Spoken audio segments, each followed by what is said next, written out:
I'ma just go, and then we'll figure it out from there. Say form follows function, and if you just function properly, then things will form themselves. What's going on, brothers and sisters? This is Brother Tesjuan from Out of All Your Boxes. It's been a minute since we put out a video. There's a lot of reasons for that, so I won't make any excuses.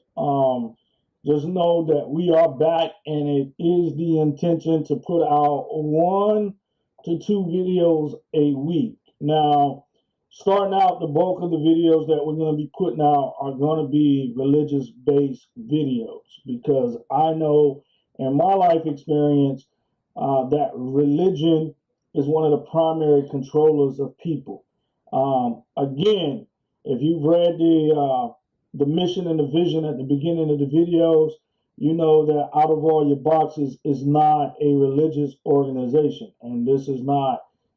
These videos are not about trying to convert or revert anyone to anything. We're just passing information as we research and discover it, okay? So, again, this video is from Out of All Your Boxes. I'm going to be the host, Brother Tesjuan. I ask that you or thoughtfully share, and subscribe to this channel. Also, you can find our website along with our Patreon on this channel in the links below.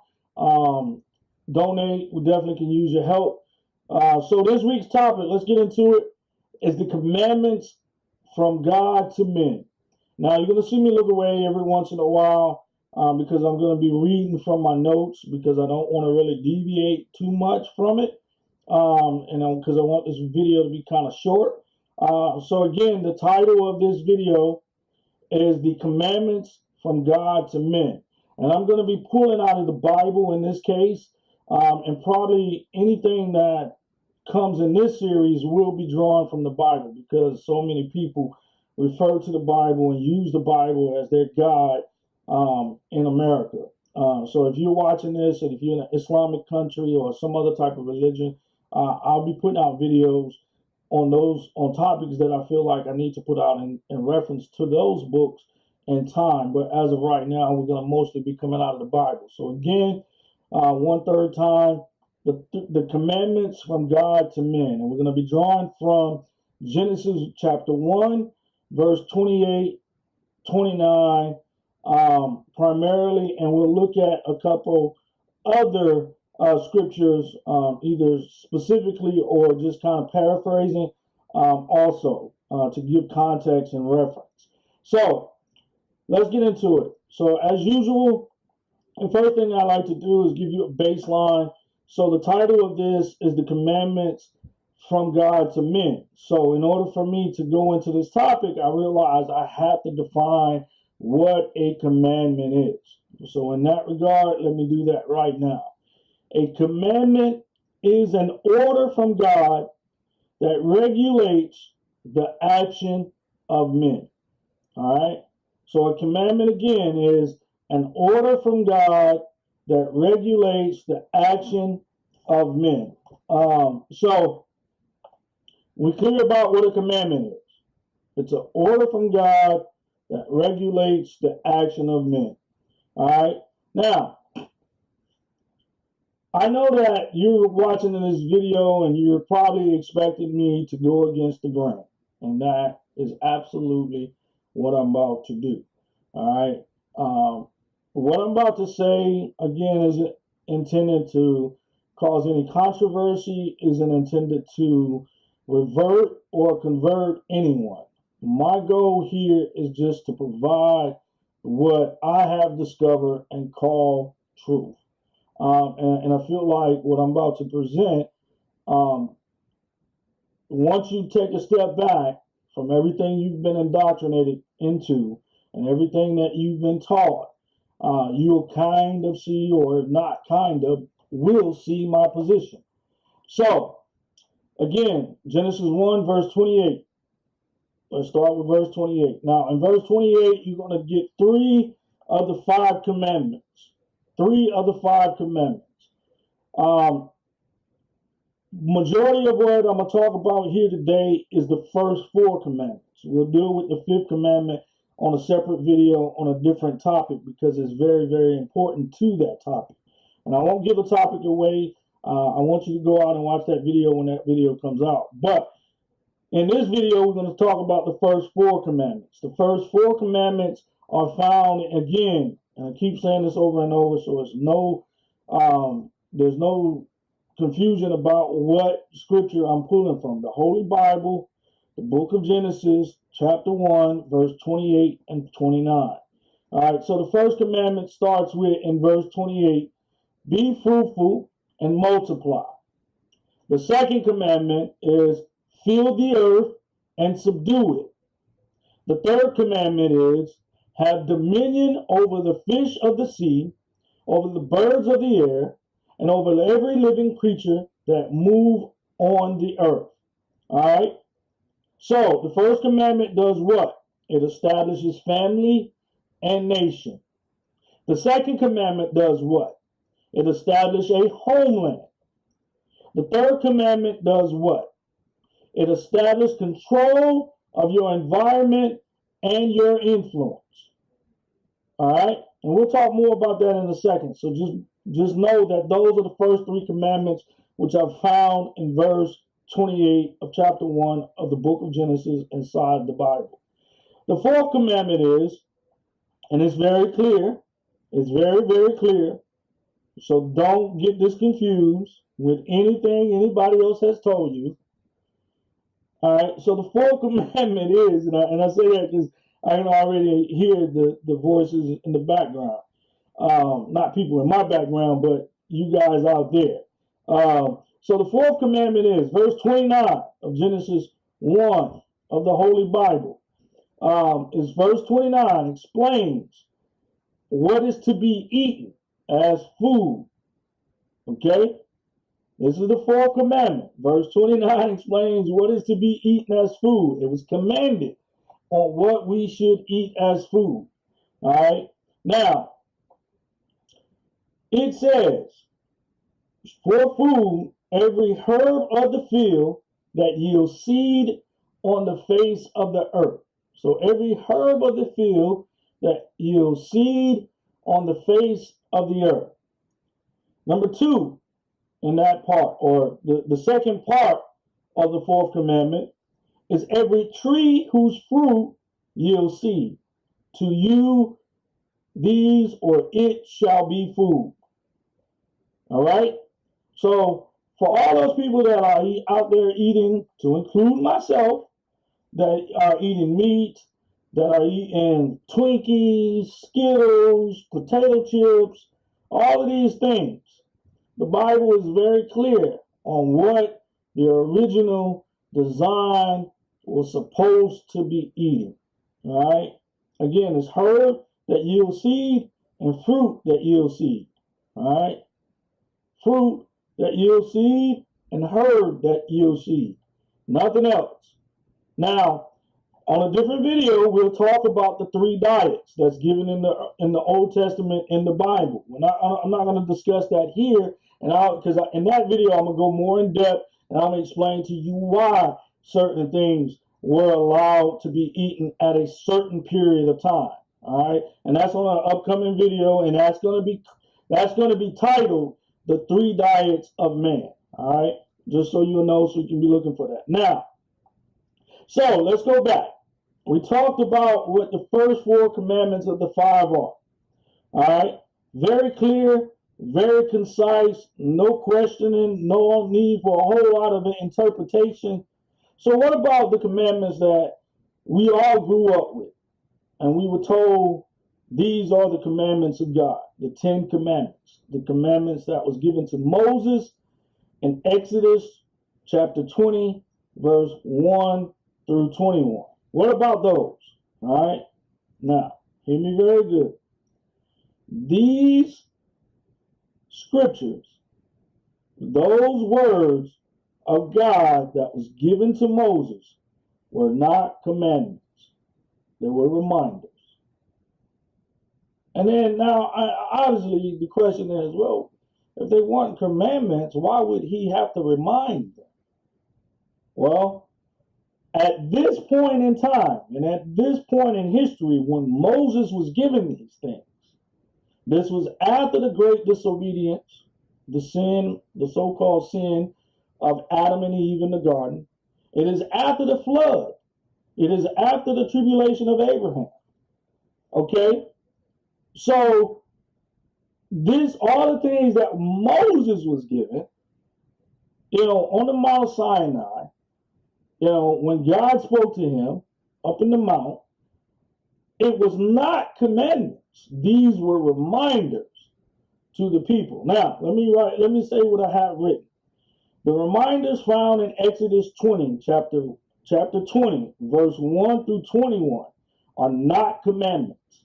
They are moral reminders given to Moses to give to his people, who God had went to great lengths to bring out of Egypt.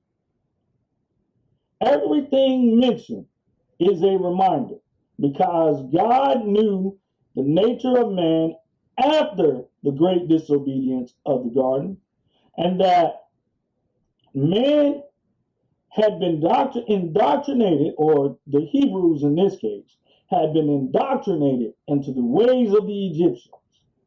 All right? So if you go with the premise that the Hebrews were a chosen people, that God selected them for a particular purpose, having been in the scenario that they were in Egypt, I'm not going to say that they're slaves because I've seen enough evidence that could soundly argue that. So I'm going to just leave it as whatever scenario they were in Egypt, whatever scenario they were in Egypt, God felt the need for them to come out. They followed Moses, who was their leader, and he said, I don't want you acting in the ways of the Egyptians, and this is the things that I need to remind you of, based on the environment you just came out of. All right? So, now,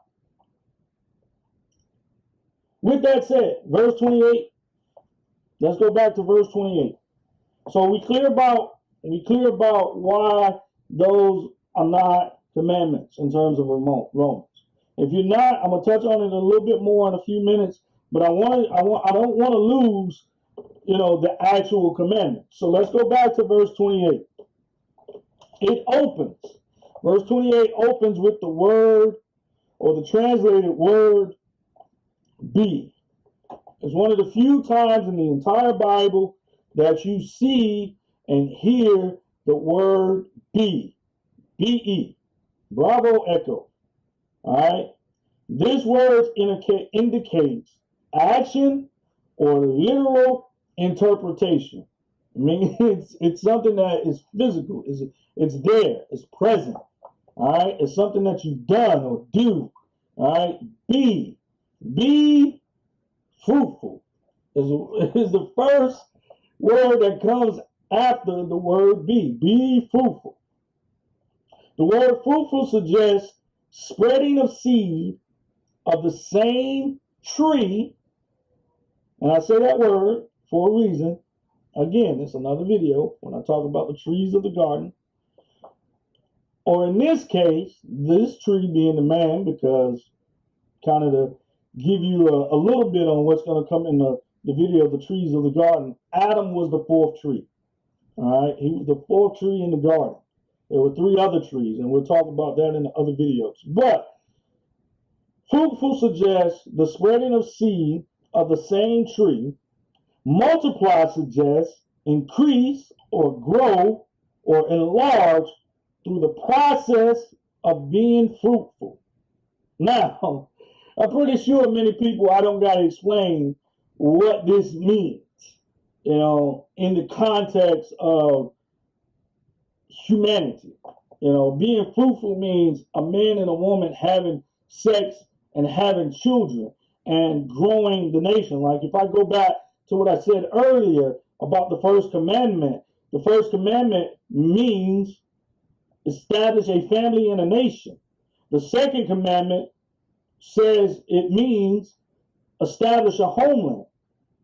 And the third commandment means establish control over that environment within your homeland. All right? So I don't really got to explain that too much. I hope I don't. I hope that's pretty clear. It's pretty simple. It doesn't require a grand explanation to explain. So that's what be fruitful is. All right? So, and also I've already touched on to multiply means increase, grow, enlarge through the process of being fruitful. All right? The second commandment, the first part of the second commandment is fill the earth. Fill the earth suggests multiplying one man will with the will to create many like him. And the family and the nation will be abundant upon the land. So let me read that over because it's kind of written small. Fill the earth suggests that through multiplying, one man will create many like him, and the family and the nation will be abundant upon the land. All right? So that's what the multiply means, meaning that I have sons and daughters, and they go out and they have sons and daughters, and their sons and daughters have sons and daughters, and their sons and daughters have sons and daughters. So I created from one man, I created many like me in multiplicity by multiply. That's why it uses that word. All right. So the last part of the second commandment is subdue it. Subdue it. That it is the land. That it is the environment that you're on or in. Subdue it suggests man is to have control over his family, his nation, and the land upon which they dwell. All right? That's what subdue it means. Again, it doesn't require a grand explanation or a grand design to explain that. It's simple. We just choose to complicate it. Now, the fourth commandment, or the third commandment, I should say, is have dominion. Is have dominion. Now, on the surface, that definitions look, when you look at the definitions, dominion and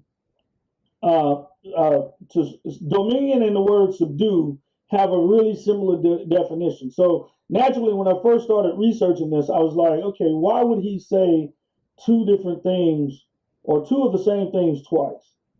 And then I realized he's not saying two of the same things twice. He's actually, in the word dominion, he's speaking to the man in reference to the animals, because he's already talked about the control of the family. He's already talked about the control of the environment in which the family and the nation is in, the environment itself. But he has to go on and further say the environment, because, and the word dominion is translated because it suggests that the man is to set himself apart from the animal kingdom and have positional control over them, as we do. All right? So, those are the commandments. Those are the commandments. So, let's wrap this thing up. Let's wrap this thing up. Let's talk about some understanding. So the first thing you need to understand is that the commandments in Genesis 1, verse 28 and 29 speak to the original nature and partial purpose. And I use the word partial because it is partial. There's other purpose that I'll later discuss in other videos. It speaks to chapter 1 and verse 28 speaks to the original nature and the partial purpose of man. The reminders that's given to Moses to give to his people is a result, is an outcome, is a consequence, whatever word you want to use. The reminders given to Moses to give to his people is a result of the desire and the perversion of man's original nature and partial purpose. All right? So that's why those reminders were given. It's because of man's desire, the original sin.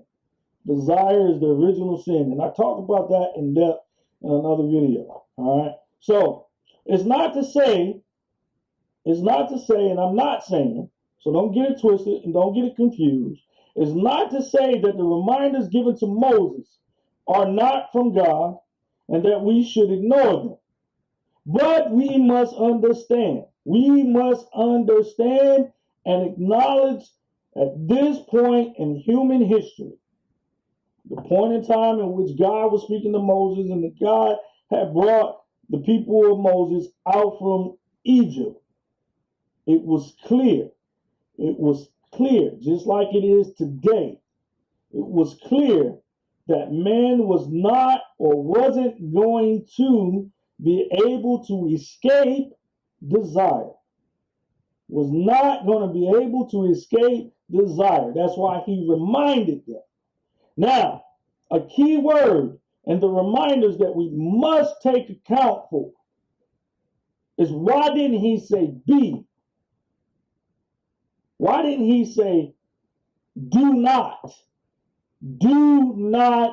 commit adultery? Do not, that would be a command. But the word shall was used. Thou shalt not commit murder.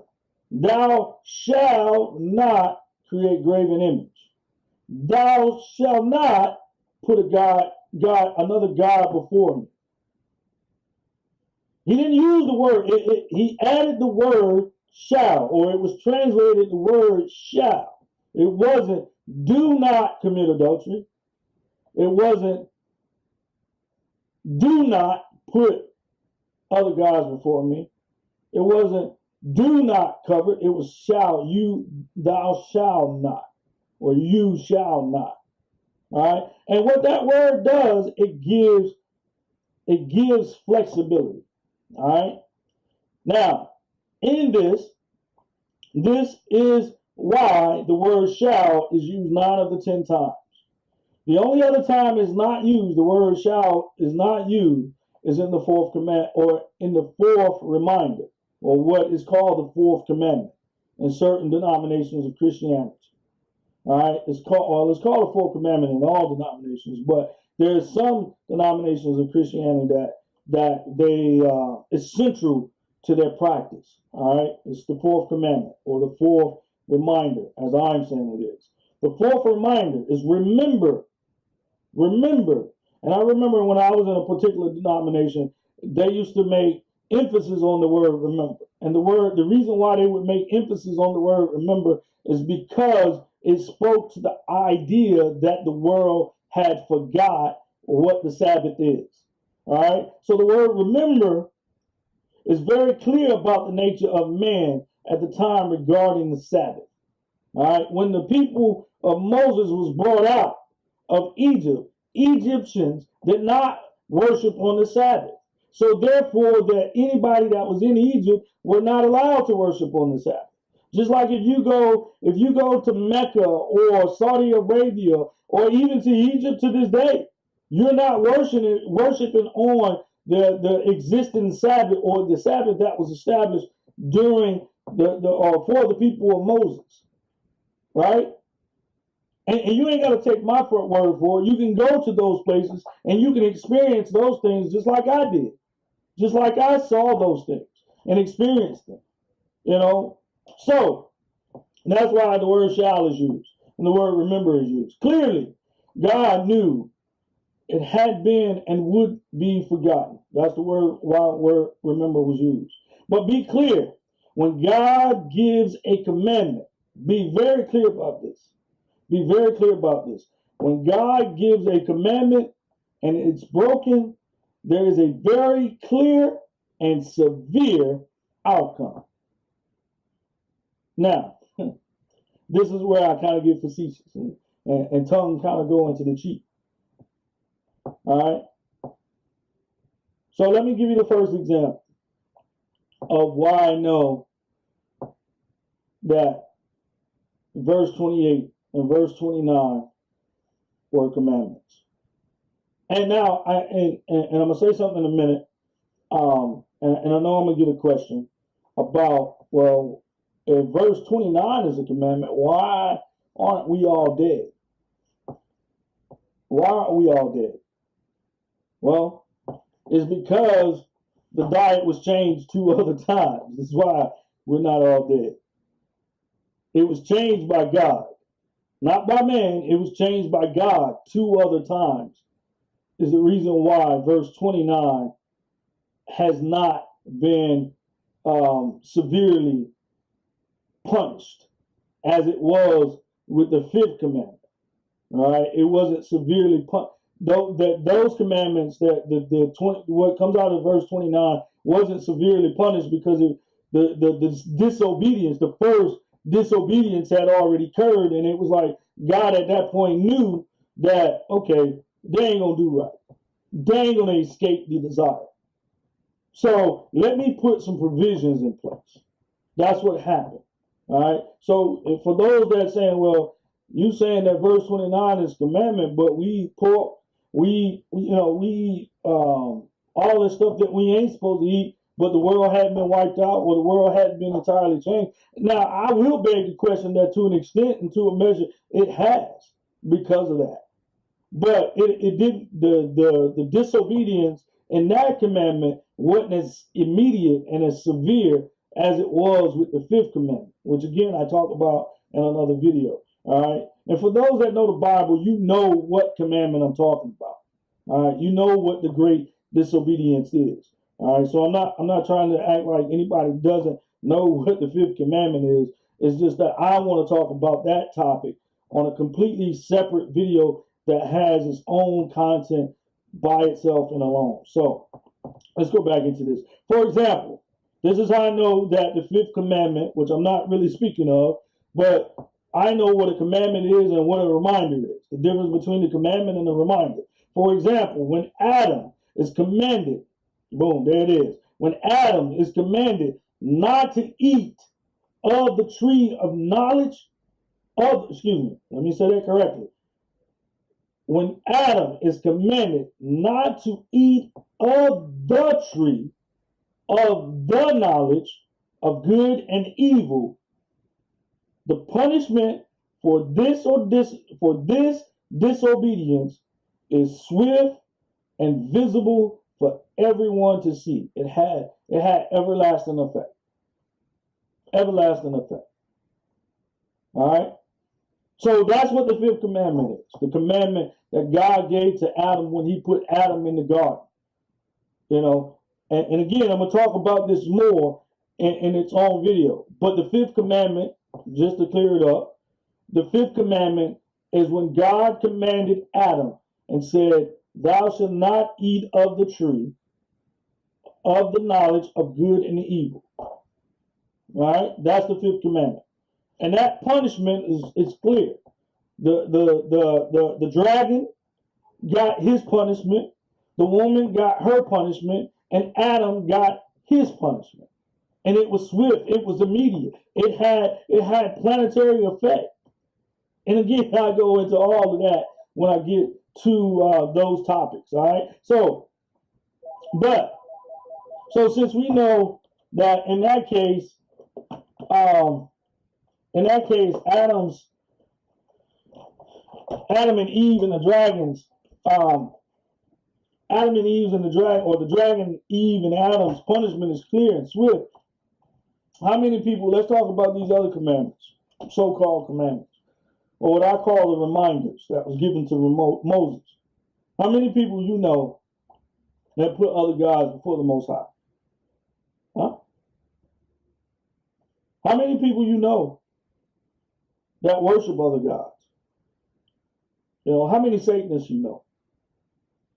How many people that has put their careers, and you know, their careers look like a job, a religion, you know, or crazy stuff.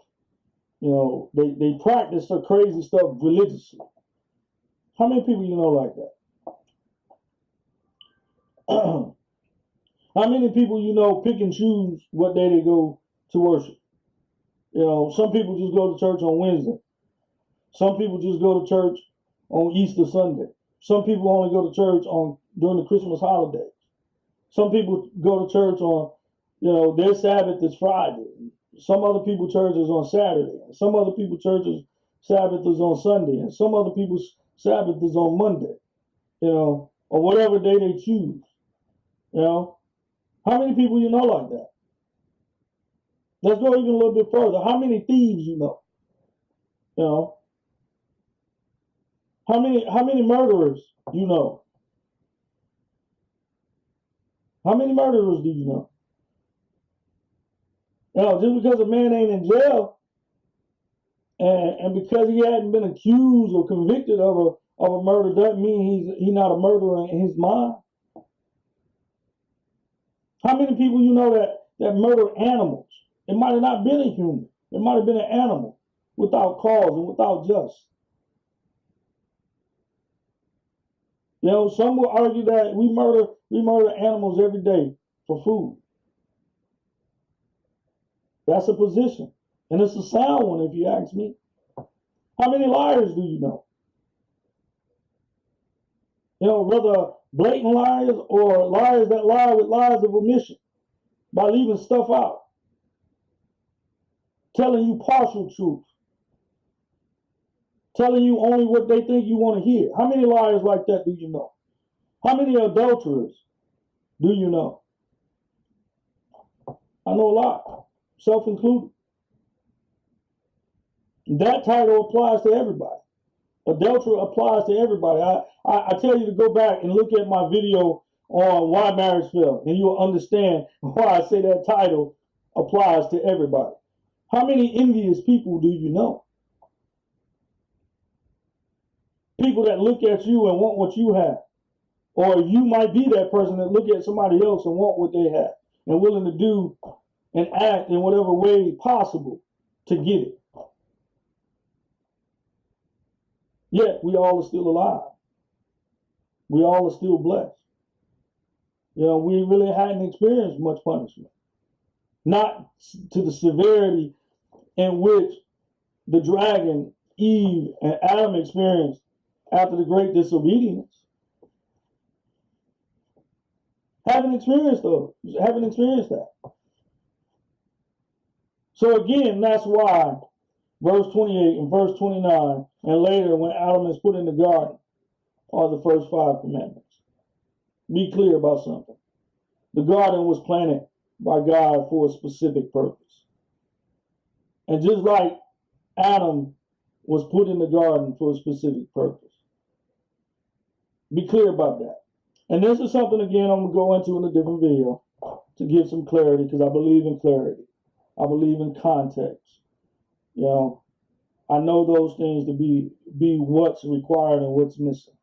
Clarity and context. So again, man was given 5 commandments. 4 was right after he was created.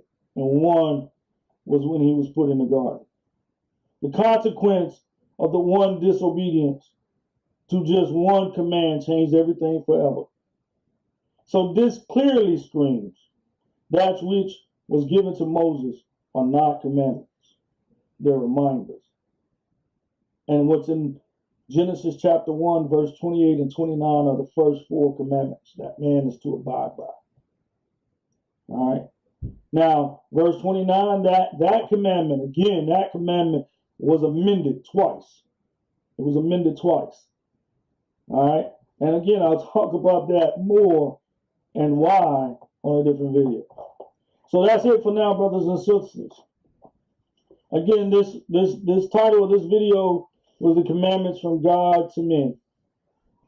And, the purpose of this video is to give what has been given to me. And I ask that those who have the ear to hear, may your heart open for you to hear it, and your mind open to hear it. Come out of all your boxes, brothers and sisters. I am your brother Tesjuan. Peace. You can't see in eyes, cause eyes is Kingdom Hall. Yeah. See, it's like that. You just Let it roll. You know? Yeah. And check it. So when that pond thaws and it's no longer Gretzky, that's when we jet ski. I gotta catch up to myself, I kinda left for me. Are the windows still blocked up? Let's see. Maybe see something we couldn't view before. Been in the stew all day, cooking food for thought. Now out the soup du jour for you and yours.